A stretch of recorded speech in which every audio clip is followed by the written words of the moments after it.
Hello and welcome to Table Talk. I'm your host, Karen Wilson. Today's episode is going to focus on the latest COVID-19 updates on a local level and the state of healthcare due to the pandemic on a local level. And so today I have with me from Glover Primary Care, Dr. Dannie Glover. You're no stranger to the show, Dr. Glover. Welcome. Thank you for coming. And also Mr. Dale Humphreys, who's the president and CEO of St. Thomas River Park here in McMinnville. Welcome to the show. Thank you for having us, Karen. You're welcome. We hope to get some good information out, very useful information to those in our coverage area. Let's just jump right in because we have so much to talk about. We are on a local level basically about a year and a half into the pandemic, and pretty much our largest spike that we've had. What are the numbers like in our area? Dale, we'll start with you, and should we be alarmed by those numbers in comparison to other places? We should be alarmed because not only will COVID-19 patients suffer and die from this, but the non-COVID patients are bearing some of the brunt of the volumes. When you look at our numbers from a statewide perspective, I like to start big and then tweak it down. On July 4th, we were down to 195 hospitalizations statewide with COVID. Today we have 3,846. We had 72 patients in the ICU on July 4th. Now we've got 1,075. Patients on a ventilator on July 4th, yes, we're 39. Today they're at 755. The numbers are consistently increasing on a day-by-day basis, and it's causing a lot of difficulty because not only are we impacted here locally, but if I can't transfer a patient to a higher level of care, and that includes in-state or out-of-state, then it stresses us, and it is potentially life-threatening in many circumstances. That's just 68 days ago, and it seems like a very long time ago now. Deaths on July 4th were at 12,571, and today we're at 13,879. So in 68 days, 1,308 people have died. Locally, our hospital has been full for about a month now. Our current census is 53 patients, and the only reason it's not higher is because we don't have staff to take care of more. But 40% of our patients are COVID positive currently, so they take a tremendous amount of resources to take care of. And in Warren County, we've got 7,279 positive cases to date. So the numbers continue to rise, and we're currently at 745 active cases. So there's a lot of it out there. School started back on Tuesday, and the age group that is having the most widespread activity currently is the 11 to 20-year-olds, which a lot of those are unvaccinated, and just helping to continue the spread currently. Now, have they opened up, sorry, I do not know this yet, what is the youngest age that can be vaccinated 12 at this is point? currently what's approved by Pfizer. Okay. So going to the hospitalizations that you're seeing and even the deaths, what are the comparisons of those vaccinated versus unvaccinated? 90% of the patients we see are the unvaccinated. I'll give you a good statistic too that tells you a little bit about how effective the vaccine is. In St. Thomas Health, since the beginning of this pandemic, looking at all 10 of our hospitals, we've had 891 deaths to date just from COVID-19. Only 2 of those were fully vaccinated individuals, and they had severe additional disease and comorbidities that contributed to their death. Had they not had those other comorbidities, they most likely would have survived. Wow, let's say that again. 891 deaths in the St. Thomas Health System to date, only 2 that were fully vaccinated and they had serious comorbidities on top of Right. COVID. We'll emphasize that it was not a reaction. So many people are No. afraid of reactions and the deaths were not due to reactions. We have had no hospitalizations in Warren County due to the vaccine. Okay. So let's go to, I guess, the state of the hospital as far as you talked about. You might go there for some other problem, maybe heart issues, or you're having chest pains or something like that. Are you able to treat and find a place for these people? We can start the treatment. We certainly do that, and we're very capable at finding out, what is the circumstances, what level of care do they need. But now, instead of getting them out the door in less than 30 minutes, sometimes it takes 4 hours, sometimes 6 hours, sometimes they sit in our emergency department overnight. And that's very dangerous. It takes more resources for us to try to stay on top of them. But while we're watching them, we're having 3 ambulances roll up, we're having car wrecks in our community still, we're having strokes. I know of a specific patient, and I'm afraid there were probably more, but I do know of one specific patient that died because we could not get them to a higher level of care, and I think they didn't have to die. And you cannot take them to the larger hospitals because they're full. Is that correct? That's correct. They're in the same shape as we are. We're completely out of resources. As far as the nursing staff, that's our limiting factor. There was a national nurse shortage before the pandemic. Now it is made worse. We're asking our nurses to work longer and more hours and pick up more shifts, and more nurses are getting out of the bedside care role due to the pandemic. Well, and that was my next question, the state of morale, I guess, amongst employees. You talk about working like they have worked for getting close to 2 years now. How are your employees doing? They're a phenomenal group of people. They are rising every day to the challenge. I don't think they care that they're working 80 hours a week. What they care and what they see most often is they're tired of the regret that we see in our patients. Regret of those that didn't get vaccinated, didn't take it seriously, lost a loved one in their 30s. My daughter's dance teacher in West Tennessee died from COVID last week. She was 43 years old. She was unvaccinated, leaves behind a husband who's a nurse practitioner and a child. And that regret, I think, is what really hurts the soul of the healthcare worker. We don't have to be doing this, people. They also are hesitant to get the vaccine because they say, what's going to happen in several years? Well, we're already talking about boosters 6 to 8 months out. Folks, this thing runs through your system quickly. It does not provide decade-long protection. I just don't see any negatives to the vaccine. I believe history will show us it was the safest vaccine that's ever been rolled out, especially when you consider the billions of vaccines that have been given worldwide. Yet we have segments of the population that are hesitant to, take it. And I am fully against the government telling us what to do. However, you shouldn't get the vaccine because somebody tells you to. You ought to get it because you want to, because you care about yourself, your family, and your community. It shouldn't be a requirement, but people aren't stepping up and doing what would help us. Well, in looking at some of the things out in the news this morning with President Biden requiring vaccinations amongst employers with over 100 employees or weekly testing. And the testing, we've kind of come to terms with it. It's part of life. It's not fun, no. But Dr. Glover and I were talking a little bit before about, legally, we don't know where that's going to land, right. But it's a statement, I guess, in how much he is trying to urge people to take the vaccination. You can elaborate on that. You could call that doing the right thing. Okay, and it's too bad it's come to such a mechanism as to be used.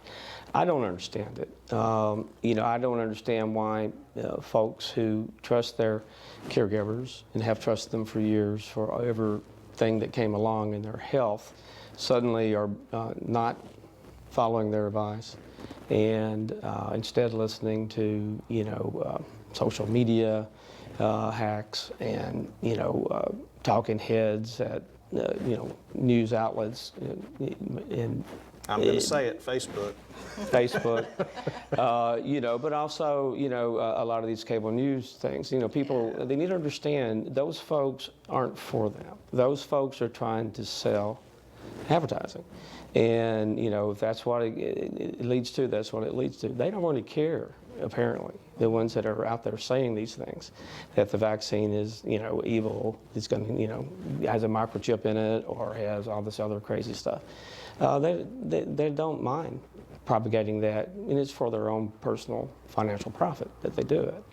And people need not to be so gullible, and they need to look past their emotional side of their brain and go to more the thinking side, what we call the cognitive side of the brain, and recognize what Dell has said here, which is, less than 1% of the deaths from this COVID surge of Delta variant is people who had the vaccine.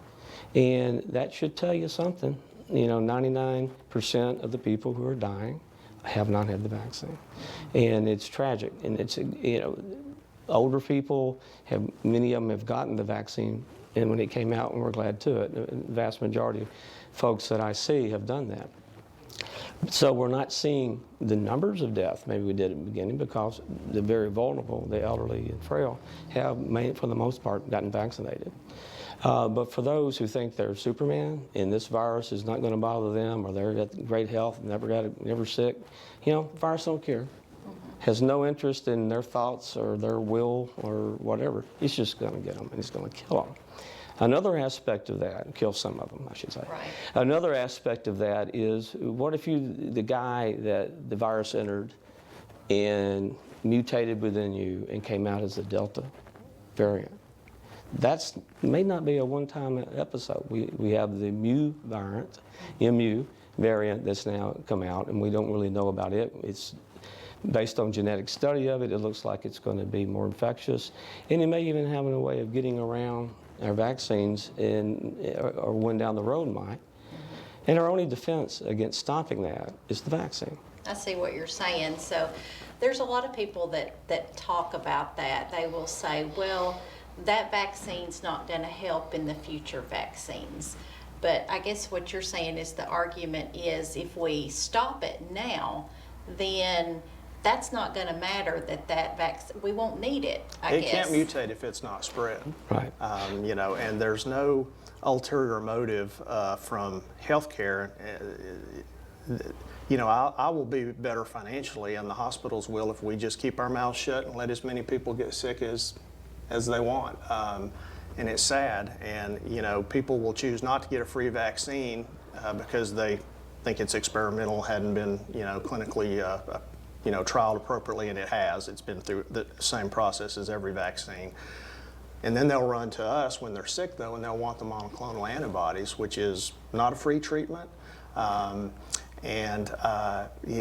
they just won't get anything and may potentially die. And so it's just kind of, how do you logically sort of get to a space where, folks, it's better for you financially to get the vaccine, it's better for you socially to get the vaccine, it's better for your community and your loved ones and your family to get the vaccine. It'll help us continue to decrease the spread so that more mutations can happen. And it's just totally inappropriate to believe things that people are promoting on Facebook as fact. And YouTube scary. or Twitter or whatever Yes. the social media Yes. realm is. And let me say, I love Facebook, and my kids and myself, we're all on it, but it's being used for evil purposes currently. Yeah, I have been forwarded a few things myself at times, and my big thing, and I would urge the audience to do this too, is to look at the credentials of the person speaking. And one, just because they're a doctor doesn't mean that they're a specialist in the COVID-19. They can have a They can be a foot doctor for all we know, you know. But look at the credentials of the person, and there's lots of opinions out there. Well, everybody's got one of those, so make Well, sure the something person else. speaking is I personally have had the vaccine. My wife's had the vaccine. My 92-year-old father's had the vaccine. My 19-year-old daughter's had the vaccine. My 21-year-old son's had the vaccine. So I'm not telling you to do something that I wasn't willing to do. And I don't know of a single physician on our medical staff that has refused to take the vaccine. There was a lot of hesitancy at first because we were trying to figure it out. You know, this is new and we're figuring it out as we go. But I know of no physicians in our community that have not been vaccinated yet. I'm sure there may be one or two, and there may be medical exemptions why they wouldn't. But you know, you sort of see the people that should be in the know, that have been in the field for years, and we've chosen to take it, and you know, that ought to tell you something. Mm-hmm. Well, I've commented with all of just a friends before that all of our healthcare providers, not all, but most of them have had it. So if it offs them, we're all going to be in a bad state anyway, because there's not going to be anybody to take care of us. So it may be, and that's just a kind of a half tongue-in-cheek comment there. Let's go to the Pfizer vaccine, which was recently approved by the FDA. What does that mean to be approved by the FDA, and hopefully that'll help people overcome some of their hesitation? Yeah, it really means, and Dr. Glover can really speak to it, but it really means that it's been vetted just like every other vaccine we've ever given in this country to the fullest extent, and they've watched it enough to know that it isn't something that's harmful to the public. Yeah, that's true. And, you know, understand vaccine technology. It is better than it's ever been. The work done on the AIDS virus, the work done on the Ebola virus came into play here. And so it wasn't like this just suddenly. You know, we had the tools, the mechanisms, the knowledge to tackle this. Now, you contrast it with the flu. The flu killed millions anyway, at the end of World War I. And so we've had over 100 years to work on that. Okay, and so we have vaccines, and we actually have some decent, helpful antibiotics, although not complete. Antiviral antibiotics are difficult, and not like antibacterial antibiotics like penicillin. They're not as complete. And so this is extremely safe, probably the safest vaccine we've ever had because of advances in technology and understanding.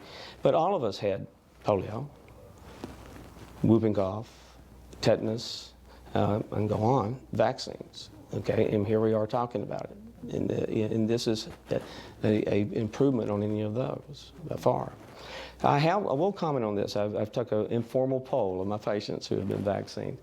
And there is about a fourth who have a reaction to the vaccine. It's not an allergy, it's the vaccine working. And that is like a fever, achy type, 2 or 3 days. And that's easily handled by simply taking Tylenol.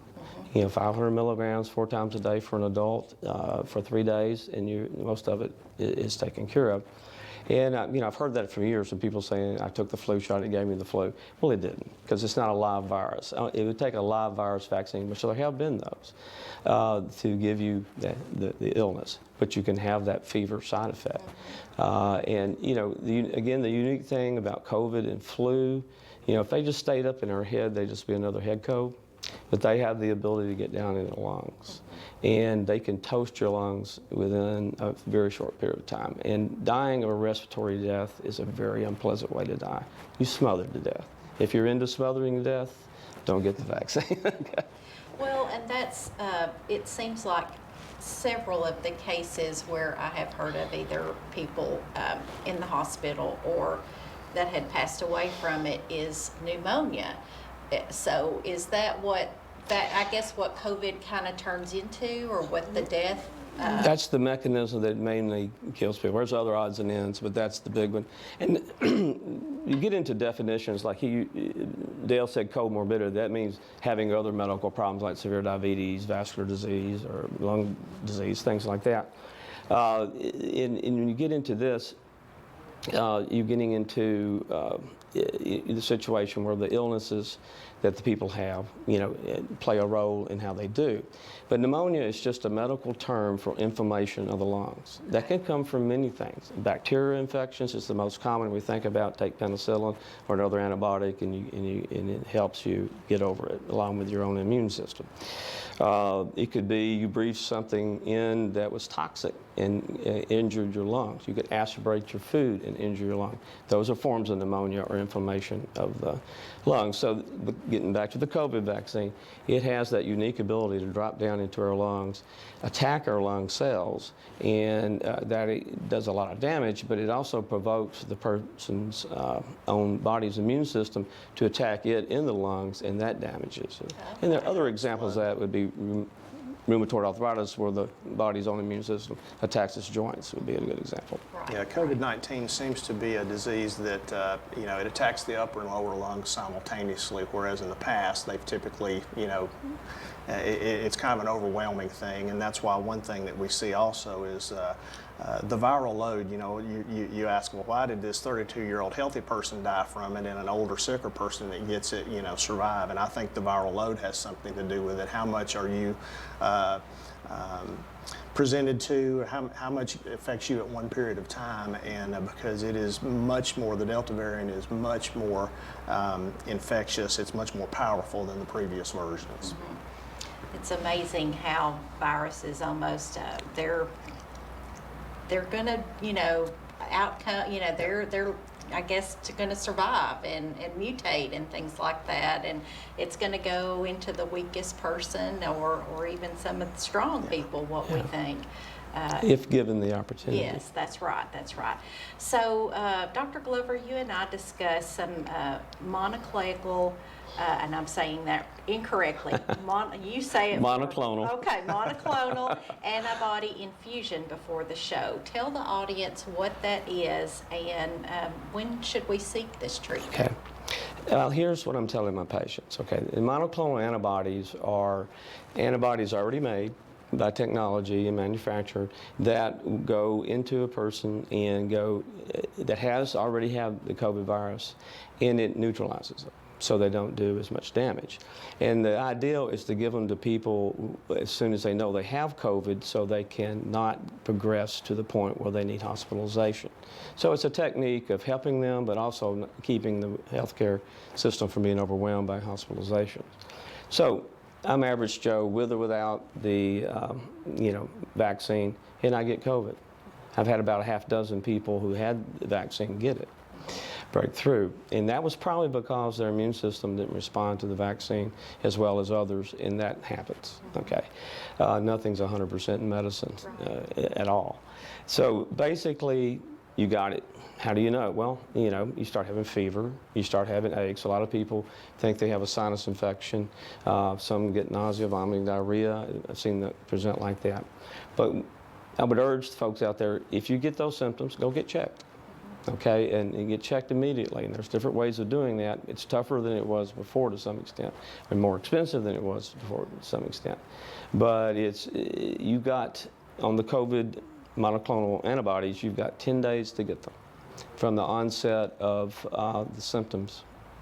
Okay, so when you get the symptoms, get checked. If you're positive, then what do you do next so you can get those monoclonal antibodies?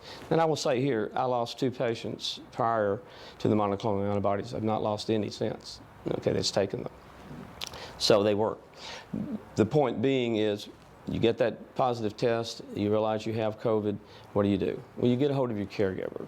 Okay, and with that caregiver, you make arrangements, and there's a format that follows to get in our community. That's the hospital. Okay, and tomorrow there's a clinic that they're going to give monoclonal antibodies to 100 people. That's so important because, at the beginning of monoclonal antibodies, I could get people in the hospital within a day. Now it's stretching out again because of lack of manpower or woman power, but not lack of the medicine. It's there, and antibodies are there. So you get a hold of them, and then that caregiver will help you process into the hospital system. They'll contact you back and set up a time to come in and get it. Now initially it was called the infusion because it was given through an IV infusion, but that tied up personnel for up to 4 hours. Now it's given by a shot under the skin, similar to a insulin shot. It's in the subcutaneous fat. Okay, so and I've had multiple family members have it. Most say it didn't bother them at all. I've had one patient say, "I stung." Okay, Yeah. Well, I'm going to do a little stinging if I don't have progressive. Right. And that's how it works. Okay, now there's others in the community. I think I know of a pharmacy that's trying to get it so they can help. Folks, the hospital has been wonderful, and they are heroes in my eyes. There's a physician there called Dr. Berline, who's been the center physician of all this, and was too busy to come here today and talk with us.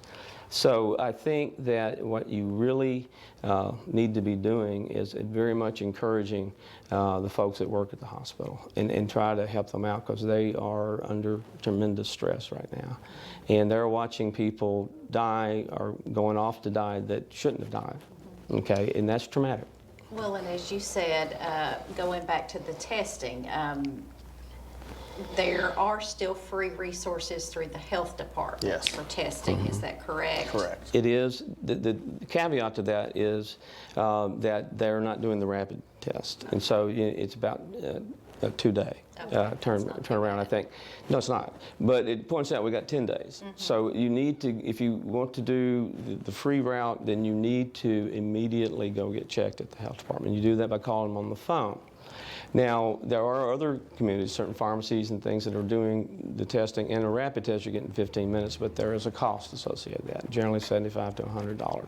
Okay. And the rapid test is not as accurate. If you do not have symptoms and get the rapid test result, we typically in healthcare aren't really saying that's not really legitimate, but if it comes back positive, then we'll perform the PCR test to confirm it. Right.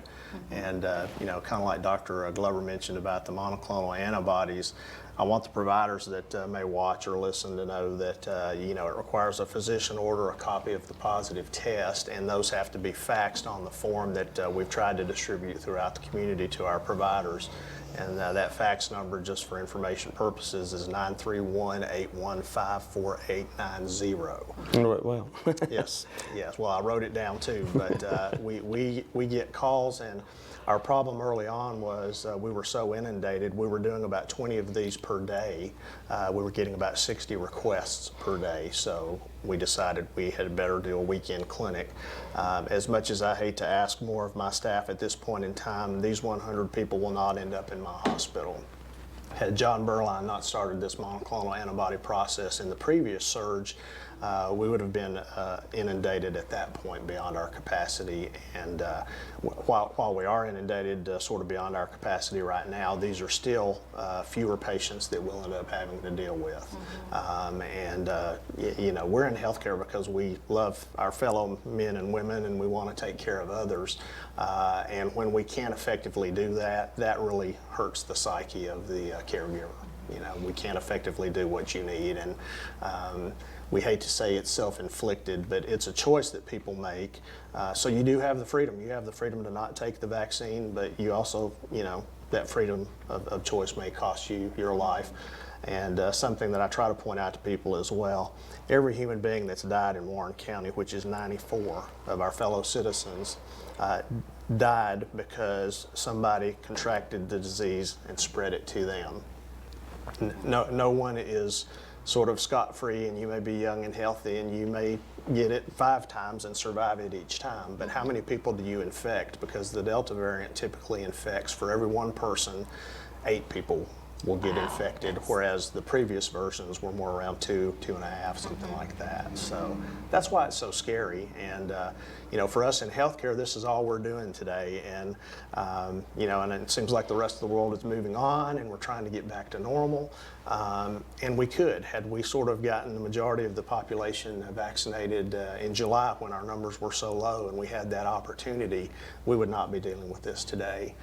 We would be focusing on growing the hospital's resources, improving the facility, recruiting doctors, and now I'm just trying to keep the wheels on the bus, so to speak. Yeah, definitely. Lots of things that have been put on the back burner, even in the healthcare field, due to COVID. So let's talk about something that you hear about. There's a little buzz about, well, a big buzz actually, about ivermectin. talk to us about that. That seems to be something that people are willing to take versus the vaccine. Let's talk about the safety of it or lack thereof, or how that works. Well, ivermectin's been around for a number of years, FDA approved for the purpose of deworming you and also scabies. Okay, that's how I've used it in the past. The human dosage, of course, is certain milligrams. The issue with ivermectin that came to the forefront with COVID is that it was noted in vivo, which is, I believe, in the lab, okay, in the petri dishes. It seemed to inhibit it. It seemed to. That is never, there's a lot of medicines that are like that never get approved for human use for that purpose, because we don't have proof it works in the humans. And the problem is, we've got to remember, this is 2 years. We had 100 and something years with the flu. This is 2 years. It's remarkable how far we've come. But we haven't had time to do the studies for medicines like hydroxychloroquine or ivermectin to prove that it's useful in humans. But the problem here is the word got out that it could help, and people have gone to the local farm store and gotten, animal, grade versions of it, and they've harmed themselves. There's a lot of folks have had to go to the ER because of side effects and also taking overdosing on it, basically. We don't know at this point if it is. I'll be honest, in my own opinion, I doubt it. I think it's going to be like hydroxychloroquine, where it gets popular in the press. I mean, that's kind of a mechanism. I can do this, take a highly toxic medicine, and that way I don't have to take the vaccine, which is insane. Just because it kills the virus doesn't mean that it also won't kill you. Yeah. Bleach will kill the virus, but we don't recommend to anyone. drink bleach, and that's a good analogy.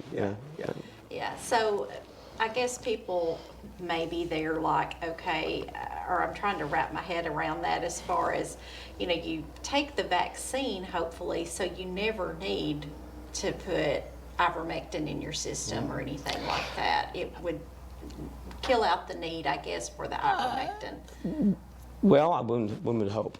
The mechanisms now to get the vaccine, if you break through, get the monoclonal antibodies, and that is equal to 0 deaths almost. Right. Okay, and the mechanism of ivermectin is we don't know, but most likely it's not going to work, and you're going to have the virus and the side effects of a fairly toxic medication. And I guess maybe it's not that these things aren't being studied, but the vaccine is, that's where the manpower has gone so far. Maybe at some point, there'll be more that will come out about possibly things like that. But it's very difficult to have an antiviral antibiotic.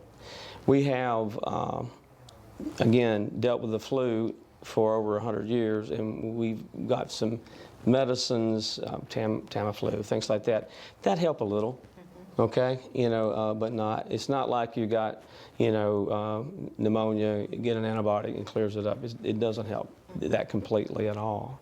And I don't expect we're really going to have great viral antibiotics that are going to be, easily obtained, and taken. And even if we go to the AIDS virus, where a lot of people have it, are taking a cocktail of various viral antibiotics, they are just controlling it. They're not eliminating it. These people still have that virus. And so if you're putting your hopes in the future technology of antibiotics for viral infections, that's probably not going to work out too soon. Okay. Not a safe bet. You're 5 times more likely to catch COVID if you haven't been vaccinated than a vaccinated person, and 29 times more likely to be hospitalized if you do get it. That's kind of amazing numbers to me, just how dangerous this can be. And again, in the whole population of Warren County, 94 may not sound like a lot of people, but I guarantee you it's a lot of people to the 94 families that lost a loved one. And again, some of these individuals didn't have to die. That's what hurts. Definitely so. I mean, the families, our hearts go out to all of them, and we're learning so much, I guess, about it as we progress. And there's, no 100% take this or do that, but we know we got to do the best we can with getting vaccinated and fight it as best we can. Let's talk about some other strains that are on the horizon, or I think you mentioned one Lambda earlier. and Mu, yeah. Lambda and Mu. I believe I've read that the Lambda variant is maybe not as infectious as Delta. Right now, Delta is kind of the most dangerous, deadly, powerful variant that we've seen. I'm not sure about Mu, but again, my fear is we will hesitate further and get a variant that, is just even worse than Delta. And if that happens, We all may be back in the soup. yeah. It's important to understand every person, or understand how virals replicate themselves. How do they reproduce themselves? They go into, if they're a human virus, they go into the human host, and they kind of separate their parts and they reassemble them. And by doing that, they reproduce the parts so there's more of them, and then reassemble them. Every reassembly is a potential mutant, is a potential, variant. And in that, vaccines aren't intelligent; they just have mass production. Okay, and in some of those mass productions may produce the Delta variant, the Lambda variant. There's now the MU variant. And the only way to stop it is to stop it being in the human host. That's the vaccine. That's the logic. That's why you got to do it. Or if enough people out there, not only in the United States, but the world, do not get the vaccine, then there's going to be a reservoir for the virus to go into and potentially form new variants or mutants. Okay. That's the way it works. So it seems, the U.S. has kind of opened back up and show pretty much no signs of shutting back down again. How can we navigate through COVID-19 safely, right now with concerts going on, local events, and people everywhere?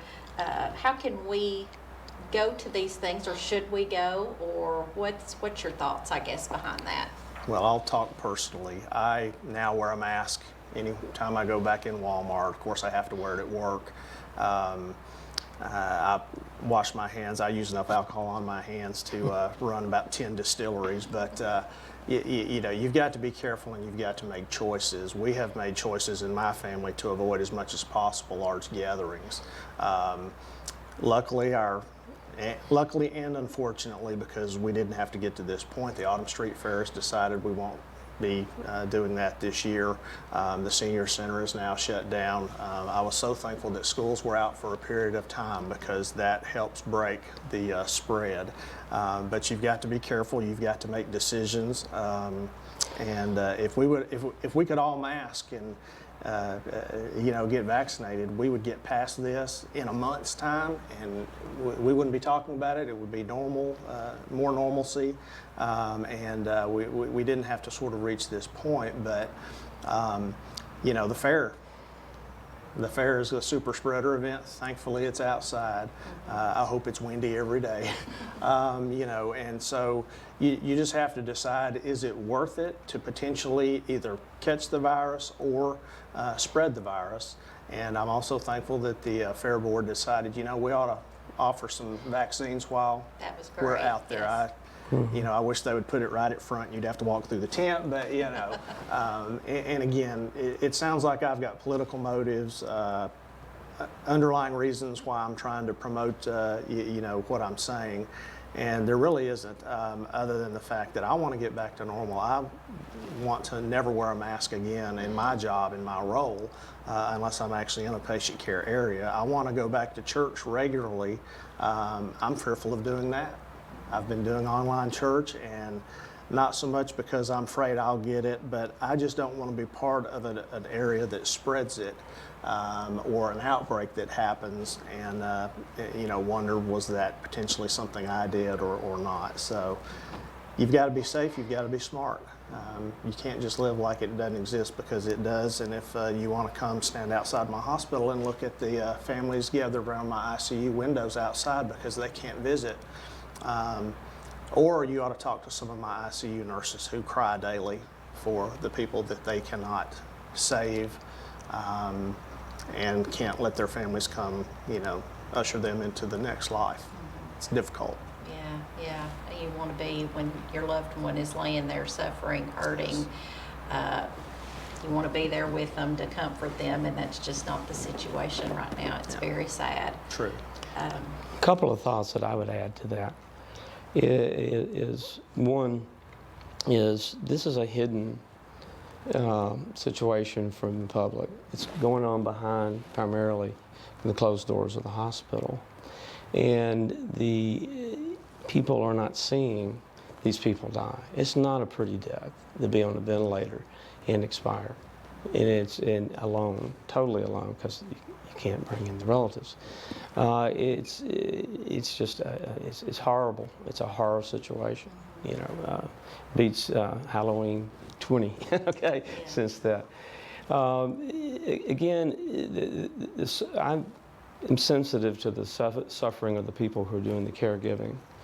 They are, I don't know, I can't imagine the amount of post-traumatic baggage they're going to have after this, to watch this and to be helpless.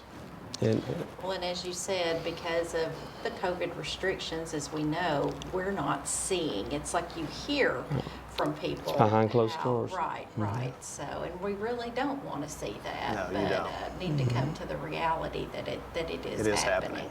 Yes. Yeah. And you think about things like going back to school. Sounds good. Definitely kids do better in person. Absolutely. All those things, but kids have not been allowed to get the vaccine yet, below the age of 12, and they're little super spreaders. Okay, and the least we could do is follow what we know works, which is the masks, the distancing, the hand washing. Which I would give evidence of that is we had no flu last year, didn't have a case. Okay, and I think across the country that held true. Well, why? Did the flu go away? No, because of the mechanisms that we were taking to prevent COVID worked, and it worked for the flu too. And the mania to get kids back to school is something hard for me to understand. We have summers, okay, we can go to school in summer when after people are vaccinated. I think I don't understand the leadership. I really don't. I know we're getting a little political here, but of pushing people back to school, and completely don't understand the evil of not protecting them when they're there. Yeah, well, there's lots of mechanisms, I guess, even with the kids, as far as masking up, keeping their little hands washed, or even, as I say little, you've got on the way up to high school ages and things like that, that they could practice while they're at school. So even if it isn't mandated by the governor or by the school system, we can talk to our kids about being as safe as possible while they're there. Yeah. Certainly wearing that mask. And I will say, the lady that I work with and I were commenting the other day, went to Walmart, and there was a lot of people masked up there. In fact, probably 60 to 70% of the people I saw were masked, and I thought, well, that's a change right there. That's improvement. A positive change. For sure. Dale, again, what is our rate of vaccination in the county right now? Yeah, that's some good information to have. For those that are fully vaccinated, we're at 33%. So just 1 in 3. For those that have had one, we're up to 40%. So very low, below the state average, below the national average. And so Warren County is a more dangerous community to live in right now if you're talking about COVID. And with that in mind, I never quit masking when I was around others I didn't know if they had the vaccine or not. So if I'm in that situation, I'll continue to wear the mask. And I understand people's frustration. And we've had really mixed messages about masking and these different things. It never should have stopped. It never should have. And sadly, we're seeing religious implications involved, political implications involved. Folks, I'm telling you the science. I'm telling you what we see every day. I'm telling you what I can prove. So take that as you wish. But my intentions are that we be a healthy community and we get back to normal, and we help ourselves. Yeah. Well, you talked about the religion coming into it and stuff, and of course, you think, well, God gave us the brains, and the science and all of that, and I fully believe he wants us to use that. Yes. To make mankind better and to keep ourselves safe and Well, he things feeds like the that. sparrows, but he doesn't sit there and let them sit on a limb and drop the food in their mouth. Right, He gave them right. the ability and the gifts to go, feed themselves. Right. And that's what we should do as well. Very good. Well, thank you so much. It's, one of those things we've had, Dr. Glover and I have met and talked about this several times now, and we hope that maybe this will be the last time we have to talk about it, but if not, you guys are welcome to the show again, and we'll revisit this maybe in the fall, and maybe we'll have good numbers to report. Well, hopefully if you reach one person that takes it to heart and says, all right, I'll give in and get the vaccine and they don't die, we've done our jobs and we've helped, and so we appreciate you having us today for sure. Yeah, happy to do that. And I want to thank our audience for joining us today, and we hope our discussion has been informative and will help you make decisions that will keep you safe, your family safe, and the community safe as possible. So join us again next week for more